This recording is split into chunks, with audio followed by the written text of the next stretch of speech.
Hello, friends. It's an honor and delight to be here today with Professor Kwame Anthony Appiah, who's a professor of philosophy and law at New York University. He has previously taught at Princeton, Yale, Cornell, Duke, and Harvard universities and lectured at many other institutions in the US, Germany, Ghana, and South Africa, and France. His interests include semantics, political theory, moral theory, intellectual history, race, and identity theory. Professor Appiah, I've read most of what you've written, although there's so much I still haven't.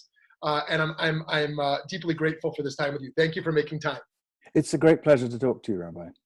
So to jump right in here, what are some benefits and drawbacks for using epistemologies developed in Europe and the United States to address issues that are global in nature?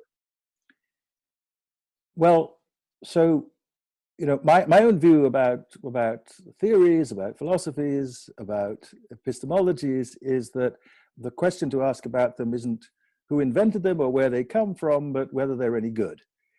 And so the main advantage and disadvantage of using Western epistemologies is that some of them are good and some of them are bad. I think we gain a lot by paying attention as well to ideas from other parts of the world. We're on spring break this week, but next Monday I will continue a course I'm teaching in global ethics, and that course has included looking at Muslim materials and Confucian materials, as well as familiar sort of materials out of European liberal traditions. And I think you learn things by looking at things from a variety of angles. The worry the reason why using ideas that have sort of come out of the West, come out of Europe, come out of North America, one problem with them is that in some places they're regarded with suspicion, and maybe that some of those suspicions are justified, but I think the right thing to do if you're suspicious about a way of thinking is to make arguments, to explain what's wrong with it, not to discuss where it came from, which is basically a kind of cultural argumentum ad hominem. It's just a way of complaining about something because of the person who's saying it, rather than complaining about the content of what's being said. So I feel I've learned a lot by paying attention in my not very scholarly way to Confucian materials, to thinking about some Muslim ideas about moral responsibility and so on. But my main training comes out of those European traditions, and I feel that they're extremely valuable, which is why I continue to study them. So what's the basic framework for how we think about making moral critiques of other cultures different than our own? Whether someone, for example, thinks we should not eat animals and critiques a culture that is eating animals, or someone thinks female genital cutting is immoral, but that's not their culture. What are sort of the frameworks and boundaries? It's obviously a very large, complex question. Right. How do we begin to think about that? Well, so, I've defended the kind of cosmopolitan perspective, the idea that we should think of ourselves as citizens of the world who have much to exchange ideas about, not because we're going to come to agreement, but because mutual understanding is in itself an important and valuable thing. So I would say one of the first things, if you're going to be interested in critique of practices elsewhere, is to get them right. And the only way you can get them right is to pay careful attention to what's going on, which means listening to the people who are doing them and trying to make sense of their reasons for doing them, and to decide whether you think those reasons are adequate. And if they aren't, then you may conclude that what they're doing is wrong. And then you have to think about what to do about that. Now, the trouble with deciding that somebody somewhere else is wrong is that doesn't empower you with the capacity to persuade them, because probably at least some of the arguments you're going to be able to think of, they've already thought of and rejected. And so I think the only way to proceed is continuing, provided the practices are the sort of practices that are not so awful that you just need to try and figure out how to get in there and stop them, which is obviously the case when you reach, ethnic cleansing and things like that. There, I think you have to stop the arguments and figure out how to get in there and make a difference if you can stop them. But with the sorts of, with say female genital cutting, that's a very good example, because you have to figure out first of all what's going on, and the answer is lots of different things are called female genital cutting, and some of them are more substantial, cause more substantial harm to women than others. And you have to figure out why people are doing them. And then you have to think, is there any way that if we've decided that the practice is a bad one, bad for the girls and women it's done to, is there a way of productively intervening? And I think the first thing to say is you need to be in dialogue with the culture, not just about its sins. You need to be in respectful dialogue with people in order to have any real capacity for influence at all. And that means dialogue. That means you have to listen. And in the course of the listening, one of the things you'll hear, of course, is criticisms of things you're doing. And you have to be open to the possibility that if you as an outsider can correct something somewhere else, see that something wrong with it, they as outsiders to you may have identified correctly something that you're doing that you shouldn't be doing. So having said all that, there are successful examples, I think, of interventions. In the case of female genital cutting, there's been a very successful campaign in Senegambia in West Africa, which worked in exactly the way that I said. The organization went in, a long time ago now, and they began by having dialogues about health and human rights. They did not come in saying, we're here to stop you doing this terrible thing. They came in, they built trust, they made arguments, and in the course and introduced people to the fact that they had rights under international law and under national law and so on, and that certain practices were healthy and unhealthy. And then, naturally, in the course of those conversations, at some point in a society where female genital cutting is important, it'll come up, and the question arises whether it's okay. And in all of these communities, eventually, somebody says, maybe it isn't okay. And then you can help them figure out what to do about that. And it's complicated because in a society where everybody's doing it and where women who are not cut can't get married, you've got to persuade the men, the parents of the men, that they will marry women who are not cut. You've got to, in other words, change everybody. You can't change people one by one. And what they did in this program was to develop a process by which communities made this decision. They made declarations. They then talked to the neighboring villages, the people they got their spouses from, as it were, and tried to persuade them. And then they picked a date on which they would come together and declare that they were turning against this practice. So it can be done. That was an intervention from the outside, but it was a respectful intervention that began by framing the issue by developing a relationship in which people were talking about health and human rights. In my book about honor, I talk about similar interventions by evangelical Christian missionaries and by women who were married to European and North American business people on the coast in China, who together persuaded the Chinese literati to begin a campaign which led to the end of foot binding in China. And in fact, this successful program in West Africa has to some extent been guided by its understanding of what happened in the Chinese case.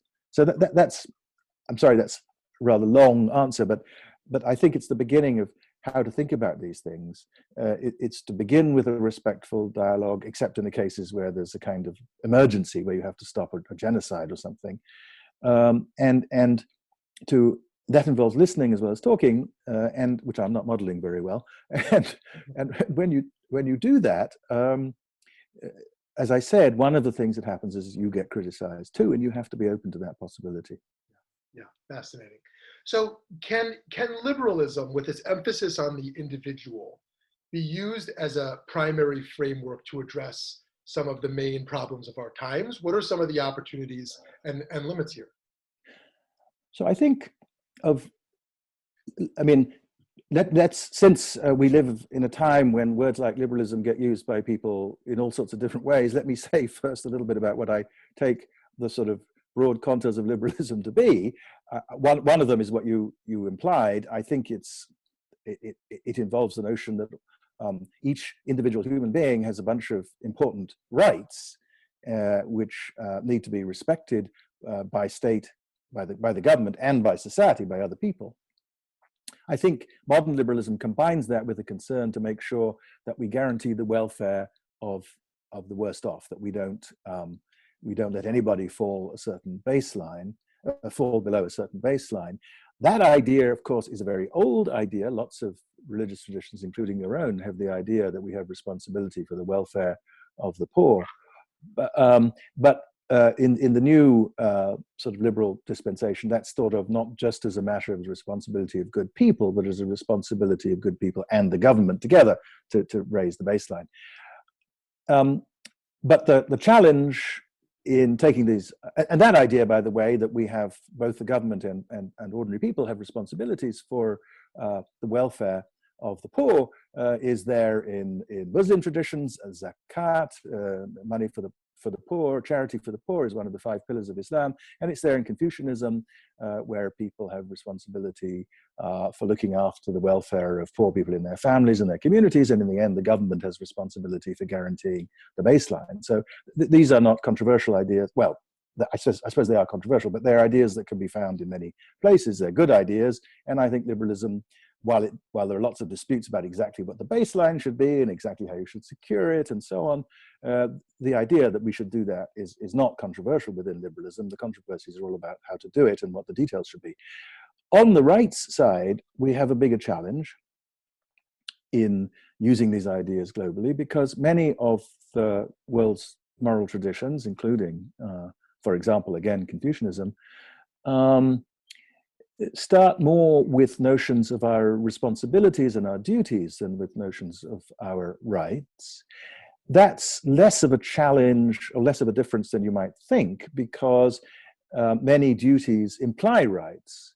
If I have a duty to look after my aging family, then my aging parents, they have a right that I do so. So sometimes it's just a matter of reframing the language, but there are notions of responsibilities, I think, and duties, sorry, and rights that don't necessarily assign to anybody in particular. In the case of duties, so let me just give the example of charity for the poor again, what Muslims call zakat.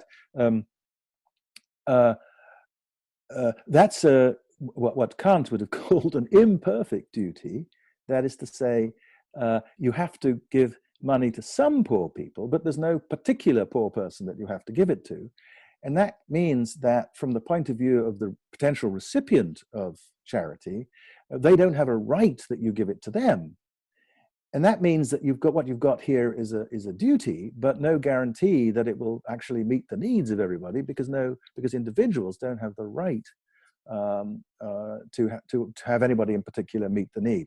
So I think there's the advantage of trying to develop things in the way that the liberal tradition has tried to develop them is to say we should focus on the rights, because we need to make sure that everybody has what it takes to secure their interests in a flourishing human life. And that's part of what rights are for. And when we assign rights, we should try to make sure that we create or imply a specific set of responsibilities, duties on somebody to make sure that the rights are secured. So it's one thing to say that everybody has a right to an education, but you have to insist that that means that governments have a duty to make sure that everybody's educated. It's no point in having a right to an education if there's nobody who has the responsibility of making it happen. A child can't guarantee herself the right to an education. It has to be guaranteed somehow. Those parts of the liberal tradition, and especially the fundamental rights against governments, rights against torture, against expropriation, against being imprisoned without trial, and so on, those rights are not difficult to persuade people in the world that they're a good idea. Most people in the world think it's great if to discover that under international law, and therefore under agreements that everybody is, as it were, signed up to, you may not be tortured, you may not have your property taken without due process, you may not be imprisoned without a trial, and so on. Those are. I don't think that's particularly controversial. The interesting question arises when you face societies which put a great deal more emphasis on, as it were, the concerns of the community than on individual rights. And for example, the African Charter of Human Rights, the Banjul Charter, speaks of it's a charter of human and people's rights, and that implies that sometimes the government is going to say to someone who's making an individual claim, sorry, it's not in the interests of the group that you you meet this claim. I think people can exaggerate the significance of that sort of difference in attitude, because we too think that in circumstances where circumstances are severe enough, we will curtail individual rights in order to secure the general welfare. I mean, people in San Francisco right now are being told they can't go out unless they're going to a pharmacy or a food store, or going to do necessary emergency work, or work in a hospital or something, or to work in a food store or a pharmacy, presumably. That's a restriction of individual rights. But I think we all agree, at least I do, that it's perfectly sane and sensible to restrict rights because it's in the interests of everybody. It's in the interest of the community. So I think that the basic framework of concern for rights, individual rights, is enormously important and helpful. I think that it's very important not to simply, as it were, declare rights without thinking about the mechanisms for securing them. So rights imply duties. And I think that most of us think that despite the importance of this concern for individual rights, treating each person as an end, as Kant would have said, an end in him or herself, despite that focus, of course, sometimes collective concerns mean that we have to limit individual rights. The most obvious example, apart from the sort of thing that's going on in San Francisco right now, would be the need for compulsory military service in wartime. You don't normally have a duty. In fact, you normally have a right to refuse to take up arms, but in wartime you lose that right because it's necessary for the protection of the community. So, so picking up on this point of rights, in a religious framework, or let's start with a Jewish framework, we talk about people being created b'tselem Elokim, in the image of God. And many religious people will understand dignity based upon the godly nature of the human. But as with an appreciation for secular philosophy, what's the moral framework to ground dignity that grants such rights? And how does that change? You know, I don't know if everyone still talks about post-Holocaust as an era. I think of Levinas and the grounding in the face, moving away from metaphysics. But how do you understand in your framework sort of the moral grounding of dignity that enables rights? Good. So, I mean, you're correctly insisting on this, and we should remember that the Universal Declaration of Human Rights, the United Nations Declaration, founds them in human dignity and talks about dignity in the preamble. Well, we should begin by acknowledging, I think, that a good deal more than half the species shares the view that we are made in the image of God. And so for at least half the species, that's, as it were, enough. Human dignity is grounded in the fact that you and I are children of a loving God, and that's something that Muslims and Christians and Jews and maybe some people in traditions of Asia might concede or might agree to. So let's remember that we have a good starting point in a community of people who are committed to this idea for those other reasons. But if you're not, I think there's one fundamental thing to grasp, and it's an argument that I think of as being a version of an argument that I think you can find in Kant. It's something like this. There are certain, first of all, let me say what I think, sort of, again, let's say what dignity, let's be more precise than people sometimes are about what I understand dignity to be. I understand dignity to be, to say that someone has dignity is to say that there are rights that they have in virtue of certain morally important features that they have. And that means dignity is complicated because people have many morally important features. I mean, one morally important feature of people is that they are capable of and flourish in the context of love. I think that's one of the things that grounds the right in the Universal Declaration to marriage. It's because human beings flourish best, or most of us anyway, flourish best in the context of a loving relationship with another human being with whom we form a family. And to deny people that is to deny them something that's essential to normal human flourishing. So that's just one as well, one part of our dignity derives from the fact that kind of relationship is morally important to us. Another kind of our dignity depends upon the fact that we are in need of shelter and nourishment, and so people have a right to nutrition and to a home, somewhere to live, which is why it's a scandal that so many people in our society are homeless, and so many people are on the edge of malnutrition. So if you've got that notion, dignity is about identifying the morally important features of people and seeing how you must respond to them in virtue of that, then, and here's the sort of Kantian step, if you recognize these needs for yourself and therefore recognize your dignity, recognize that you have these morally important features to which rights are the correct response, then they can't be right because it's you. They have to be right because of the properties you have, and you share those properties with other human beings, so they must be entitled to them too. You can't claim the rights that flow from your dignity unless you recognize that your dignity is what they flow from. And if your dignity is what they flow from, since other people have dignity too, they must get the rights as well. So that's, I think, the sort of structure of an argument. All the work is going to be done, of course, by thinking about what the morally important features of human beings are, by thinking about what it is about human life that is essential for human flourishing.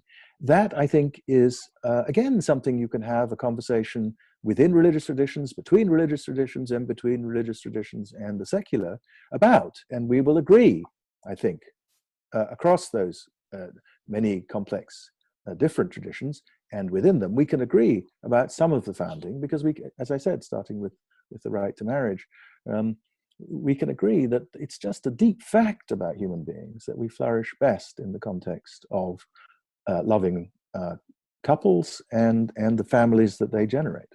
If we know empirically or suspect that an animal shares a similar concern or moral dimension to a human, does that weaken the human right? Does that strengthen the animal right, or is there no relationship? I think it means that just as once you recognize that it's, as it were, the dignity in virtue of which you have the right, if an animal has that element of dignity, that property that makes the right appropriate, then we should treat it we should grant it the right. That doesn't weaken our claim to the right. It just makes it apply in every case where the element of dignity is present. I mean, of course, but people disagree exactly about what the morally relevant features of animals are, and it must vary from animal to animal because animals are different from one another in morally important respects. Mm-hmm. But as Jeremy Bentham said in the 19th century, what's important, I think, about the sort of large mammals that people eat, he didn't put it that way, but cows and sheep and so on, is that whether they have a right to life or not, that's a complicated question. They certainly have a right not to suffer because they can experience pleasure and pain. That makes them subjects of moral concern for the same reason that our pleasure and pain make us subjects of moral concern. Now, human pleasures and pains are not like are not identical with the pleasures and pains of sheep, because some of the things that distress us involve complex conceptual issues.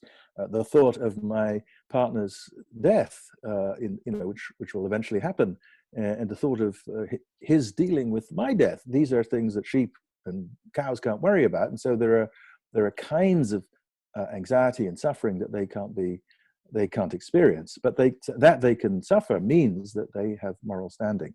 Mm-hmm. Wonderful. So, how do we navigate between our responsibility, our loyalty to a unique collective we feel we're a part of, we identify with, and to the sort of broader collective? There's some areas where it seems quite clear something seems wrong if you don't take care of your family and you care for a stranger, and yet the opposite extreme feels problematic too, where one completely neglects the broader community. And so there are these clear areas. Yes, we should care for our own community, our own family, and yes, we should care more globally. But then there's this gray area. When have I fulfilled my loyalty or my responsibility to my unique identity group or my family or my community enough that I can move beyond? So this is, I think, the most important and interesting, as it were, theoretical question in ethics. It's about what philosophers would call legitimate partiality, as opposed to impartiality. One view of morality is we are all children of a loving God. We're all equally children of a loving God. We're all equally endowed with the dignity that secular people recognize human beings, can recognize people as having. So each of us matters exactly as much as everyone else. And so my responsibilities to each human being are the same as my responsibilities to everyone else. And so, as some of the early 19th century sort of proto-utilitarians thought, I shouldn't take any more concern for my parents than I do for anyone else. If I have a choice between saving two people, I should ask only what contribution do these two people make to human welfare, and I should save the one that is going to make the larger contribution. And if that one happens not to be my father, who's one of the two, well, so be it. Now, that seems to me kind of deeply to misunderstand the nature of the moral situation. The moral situation is that it's not, we do not upend morality when we pay attention to our children and our loved ones. We are living in the way that morality requires.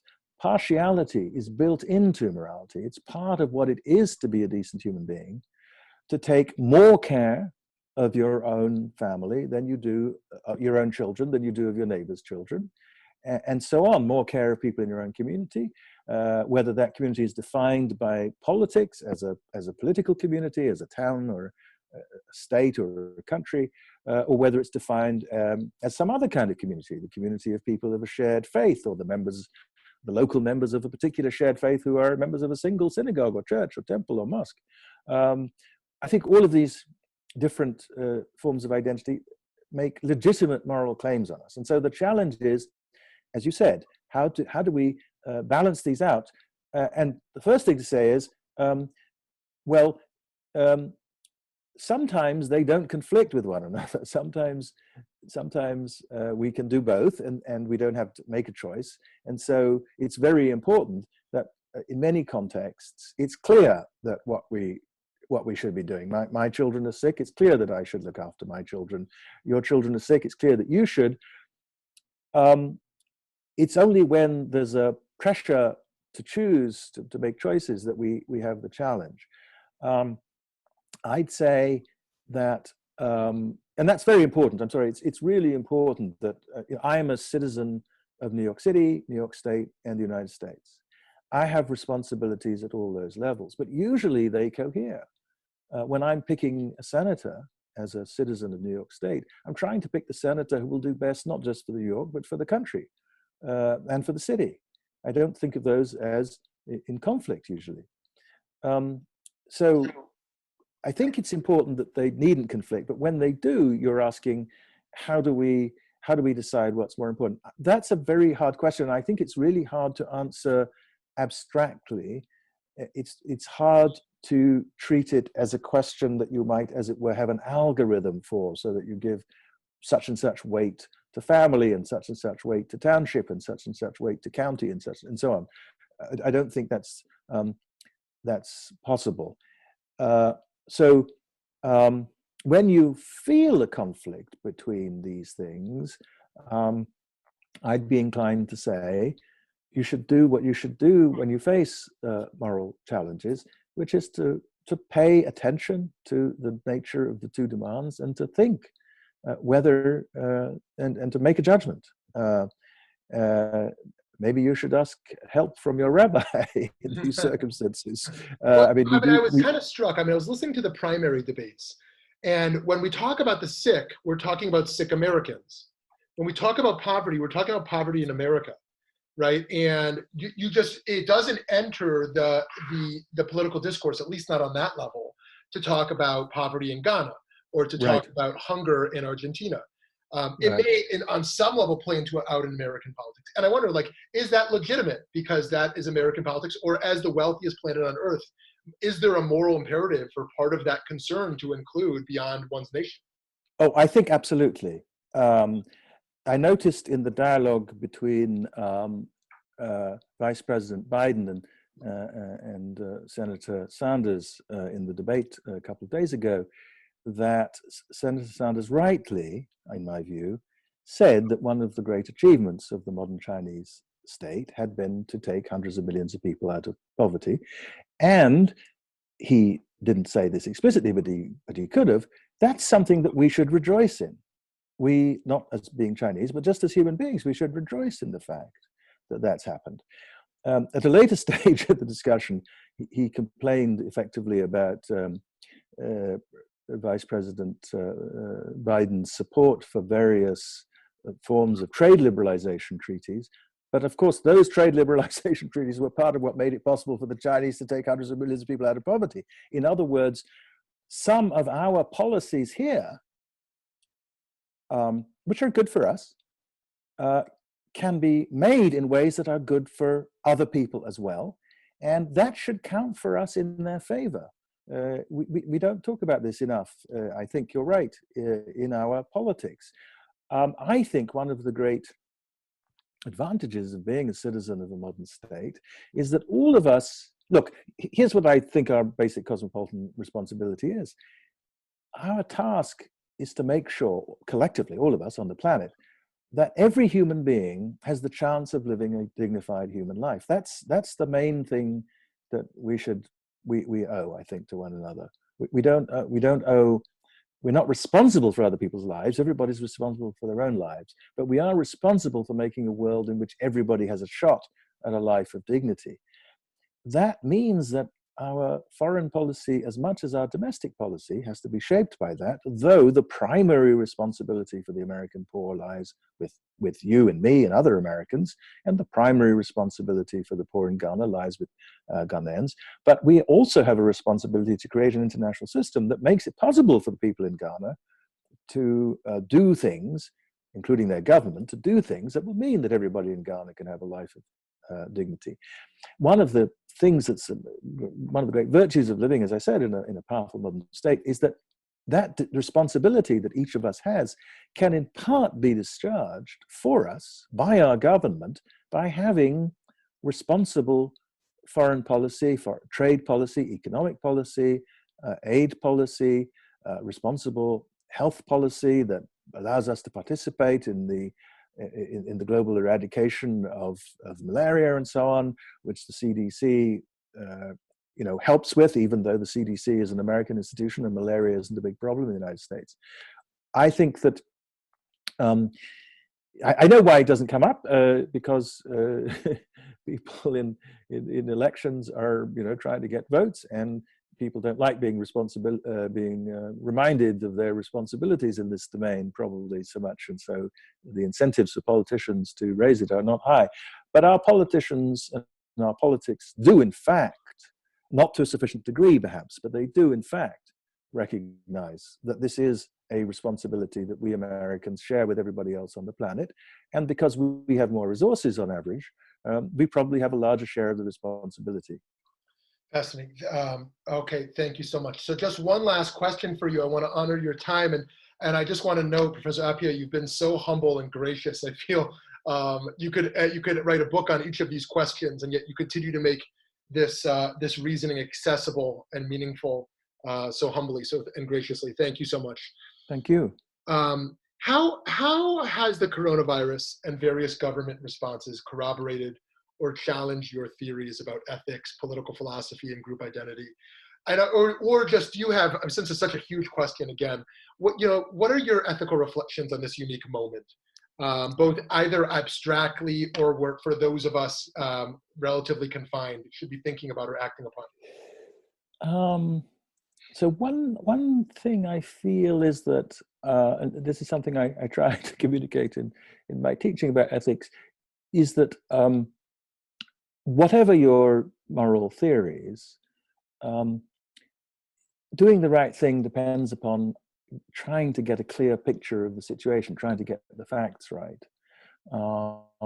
That's what I said when we were thinking about genital cutting or foot binding. We need to get straight about what the facts are. And one of the difficulties that has faced this country in particular in dealing with the epidemic is there is a kind of this is not a point about ethics. This is a point about epistemology and philosophy of science. There's a kind of skepticism about intellectual expertise that has, unfortunately, made our response to this crisis less adequate than it should have been. Too many people are skeptical about what authoritative sources like the Centers for Disease Control say, as it were, just because they are scientific sources of authority. They're skeptical. They think that the kind of people who occupy those positions are somehow engaged in some sort of attempt to bamboozle or confuse us. Now, some of that is the result of something that is of ethical significance, which is that many of our institutions of government and the media have lost trust recently, basically over the last few decades. And one of the reasons for that is not that people are crazy, but that they have proved untrustworthy. Trust is a response to a judgment of the trustworthiness of the people you're thinking about trusting. And from time to time, in various ways, we've been let down.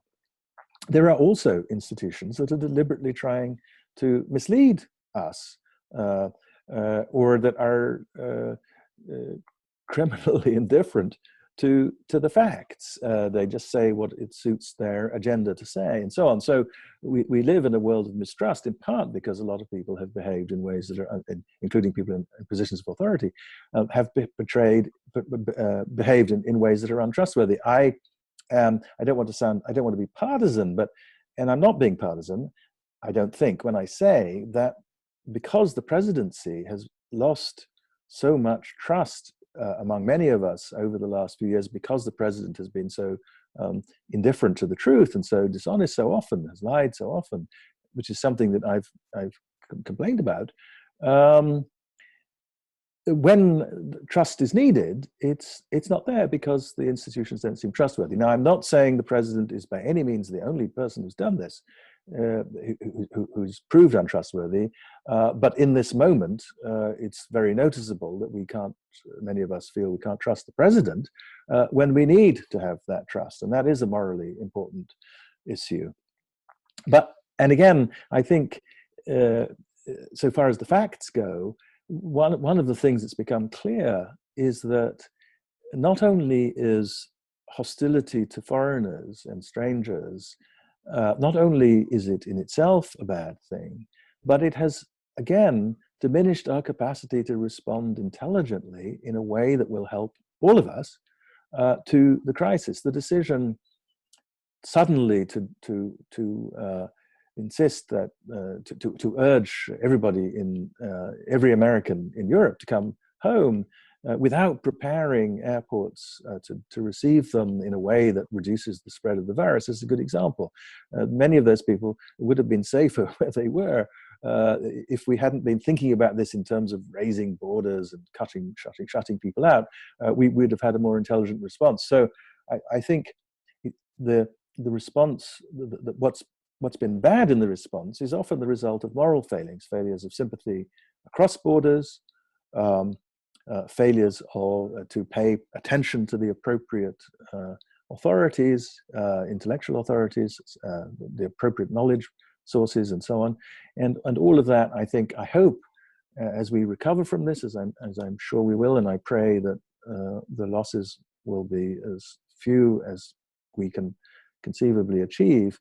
I think we'll need to reflect on these failures as we come back from the crisis. We'll need to reflect on the failures of our institutions, the failures of our response to reasonable claims to knowledge, and the failures of sympathy across borders, which have actually made the problem worse, not better.